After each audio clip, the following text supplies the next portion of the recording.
Istri Kaisang Pangarep Erina Gudono kembali menjadi sorotan seusai mengunggah potret makan sushi mewah omakase di rumah sakit. Kini diduga mantan Gubernur DKI Jakarta Anies Baswedan menyindir Erina Gudono. Sindiran itu dituliskan Anies Baswedan melalui akun X pada Jumat 18 Oktober. Anies menuliskan cuitan terkait keinginannya makan sushi bersama anak dan istri. Lantas, Anies meminta netizen memberikan rekomendasi sushi yang enak, halal, dan berada di Jakarta. Pasalnya, Anies tidak ingin makan sushi melalui just tip atau jasa titip. Mantan Capres nomor urut 1 itu juga meminta agar netizen tidak perlu merekomendasikan sushi mewah seperti omakase.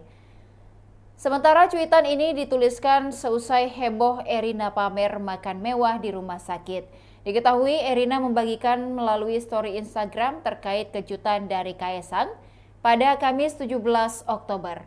Adapun kejutan itu yakni mendatangkan chef Jepang untuk menyajikan makan mewah omakase seusai Erina melahirkan.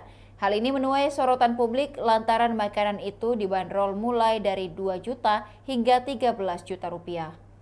Demikian Tribun Timur Hot News kali ini, saksikan berita menarik lainnya hanya di kanal YouTube dan Facebook Tribun Timur. Download Tribun X sekarang, menghadirkan lokal menjadi Indonesia.